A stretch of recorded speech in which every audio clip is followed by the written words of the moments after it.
নমস্কার বন্ধুরা, শ্রাবণী রান্নাঘরে আপনাদের সবাইকে স্বাগত জানিয়ে আমি প্রতিদিনের মতো আবারও আজকের একটা রান্নার ভিডিও নিয়ে আপনাদের সামনে চলে এসেছি। আজকের আমি আপনাদের বরবটি কড়াই দিয়ে একটা অসাধারণ রেসিপি বানিয়ে দেখাবো। আশা করি আপনাদের ভালো লাগবে। তার জন্য কিন্তু আমার পুরো ভিডিওটা আপনাদের দেখতে হবে। আর দেখা শুরু করার আগে একটা লাইক দেবেন, সুন্দর একটা কমেন্ট করবেন আর শেয়ার করতে ভুলবেন না। তাহলে চলুন আজকের আমি এই বরবটি কড়াই দিয়ে কি বানাই সেটা আপনারা একবার দেখে নিন। রান্নাটা করার জন্য প্রথমে আমি এখানে গ্যাসটা অন করে একটা কড়া বসিয়ে দিয়েছি। এইবারে আমি কড়ার মধ্যে দিয়ে দেব সর্ষের তেল। এখানে কিন্তু রান্নাটা আমি সর্ষের তেলেই করব। আপনারা চাইলে যে কোনো রান্নার তেলে রান্নাটা করতে পারেন, তবে আমার মনে হয় সর্ষের তেলে করলে এই রান্নাটা খেতে বেশি ভালো লাগবে। দেখুন আমি এখানে বেশ কিছুটা তেল দিয়ে দিলাম। তেল দিয়ে তেলটাকে কিন্তু প্রথমে গরম হতে দেব। আর আমি প্রতিদিনের মতো আপনাদের একটা কথাই বলবো যে প্লিজ আমার ভিডিওটা আপনারা টেনে টেনে দেখবেন না, পুরো ভিডিওটা দেখুন। আশা করি আপনাদের ভালো লাগবে। দেখুন আমার কিন্তু কথা বলতে বলতে এখানে তেলটা গরম হয়ে গেছে। এবারে আমি তেলের মধ্যে দিয়ে দেব প্রথমে অল্প সামান্য একটু কালো জিরে ফোড়ন দিলাম। কালো জিরেটা যখন একটু ভাজা ভাজা হয়ে যাবে তখন আমি এর মধ্যে দিয়ে দেব পেঁয়াজ কুচি।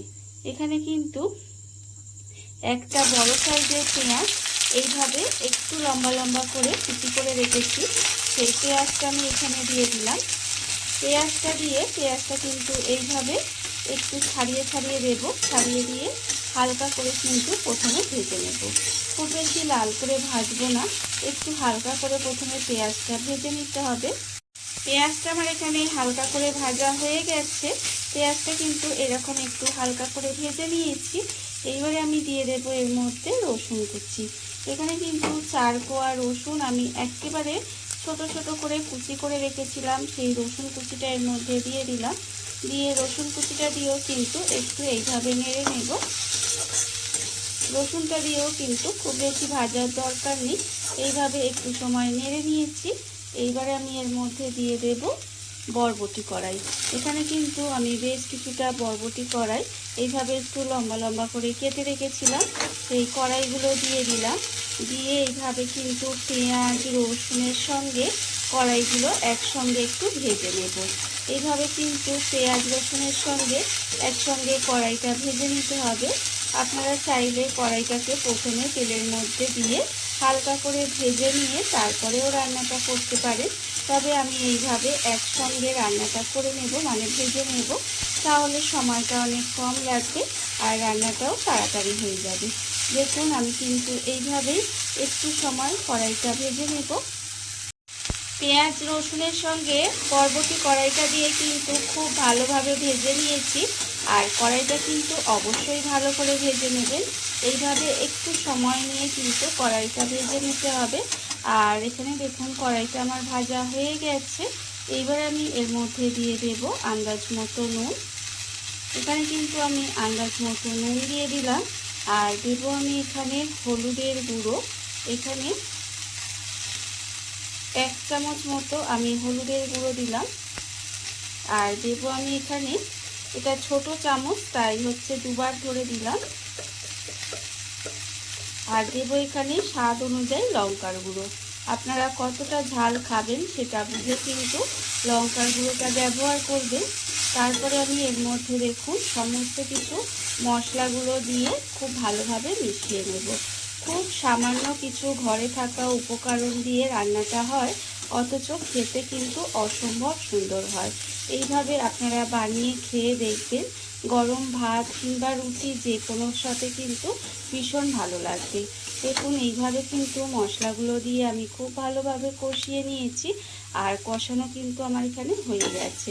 দেখুন একদম সুন্দর করে মশলাগুলো ভাজা ভাজা হয়ে গেছে। এইবারে আমি এর মধ্যে দিয়ে দেব সর্ষে বাটা। এখানে কিন্তু খুব বেশি সর্ষে বাটা দেব না, যেহেতু আমার বরবটির পরিমাণটা কম আছে। এখানে আমি 1 চামচ মতো, মানে হাফ চামচ সাদা সর্ষে আর হাফ চামচ কালো সর্ষে একসঙ্গে আমি বেটে রেখেছিলাম, সেই বাটাটা আমি এখানে দিয়ে দিলাম। আর দেব আমি এখানে বাটিটা ধুয়ে অল্প একটু জল দিয়ে দেব। দেখুন এখানে কিন্তু প্রায় 1 বাটির মতো জল দিয়ে দিলাম। দিয়ে এইভাবে গ্যাসটা লোতে দিয়ে ঢাকা দিয়ে কিছু সময় রান্না হতে দেব। ভীষণই সহজ একটা রান্না, ঘরে থাকা সামান্য কিছু উপকরণ দিয়ে কিন্তু রান্নাটা হয়, খেতে কিন্তু অসম্ভব সুন্দর হয়। এইভাবে আপনারাও কিন্তু একদিন হলেও বাড়িতে বানিয়ে দেখতে পারেন। আর আমার চ্যানেলে যারা নতুন বন্ধু, পুরনো বন্ধু, তাদেরকে বলছি আমার তরফ থেকে অনেক অনেক ভালোবাসা। আর নতুন বন্ধুদের আমি একটা কথাই বলবো যে আপনারা যখন চ্যানেলটা সাবস্ক্রাইব করবেন তখন কিন্তু পাশে থাকা যে বেল বাটনটা সেটা অবশ্যই প্রেস করতে ভুলবেন না। তাহলে কিন্তু আমি যখনই ভিডিও আপলোড করব, নতুন নতুন ভিডিও, তখন কিন্তু সবার প্রথমে আপনাদের কাছে নোটিফিকেশান চলে যাবে আর আপনারা আপনাদের সময় মতো ভিডিওটা দেখে নিতে পারবেন। দেখুন আমি কিন্তু জল দিয়ে দিয়েছি, দিয়ে গ্যাসটাকে একেবারে লোতে দিয়ে দিলাম, দিয়ে ঢাকা দিয়ে কিছুক্ষণ রান্না করে নেব যাতে কড়াইটা খুব ভালোভাবে সেদ্ধ হয়ে যায়। গ্যাসটা লোতে দিয়ে আমি এইভাবে বেশ কিছুক্ষণ রান্না হতে দিয়েছিলাম।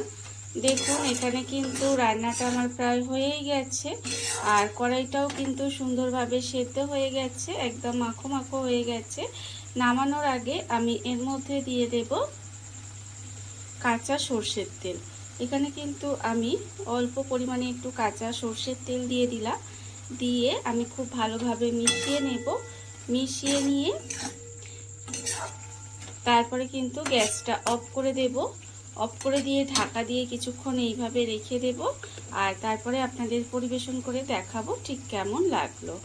আর দেখুন আমি কিন্তু ওই জন্যই বলেছিলাম যে সর্ষের তেলে রান্নাটা করবেন, তাহলে কিন্তু খেতে বেশি ভালো লাগবে। রান্না আমার হয়ে গেছে আর আপনারা যারা এতক্ষণ পর্যন্ত দেখছেন অথচ একটা লাইক দিতে ভুলে গেছেন, অবশ্যই করে কিন্তু একটা লাইক দিয়ে দেবেন। এইবার আমি গ্যাসটা অফ করে দিলাম আর ঢাকা দিয়ে 5 মিনিট মতো রেখে দেব, তারপরে আপনাদের পরিবেশন করে দেখাবো ঠিক কেমন হলো। দেখুন বন্ধুরা, বাড়িতে থাকা কত অল্প উপকরণে কত অল্প সময় কত সুন্দর একটা বরবটির রেসিপি তৈরি হয়ে গেছে, আপনারা দেখতেই পেলেন। আর এটা কিন্তু খেতে অসম্ভব সুন্দর হয়। এইভাবে আপনারাও কিন্তু একদিন হলেও বাড়িতে বানিয়ে দেখতে পারেন। আর এই ভিডিওটা যদি আপনাদের ভালো লেগে থাকে, আপনারা যদি ফেসবুক থেকে দেখে থাকেন পেজটি ফলো করে দেওয়ার অনুরোধ রইল। আর যদি ইউটিউব থেকে দেখে থাকেন চ্যানেলটি সাবস্ক্রাইব করে নেওয়ার অনুরোধ রইল। তাহলে চলুন ভিডিওটা আমি এখানেই শেষ করছি। আপনারা সবাই ভালো থাকবেন, সুস্থ থাকবেন। আবারও হাজির হব নতুন কোনো রান্না নিয়ে।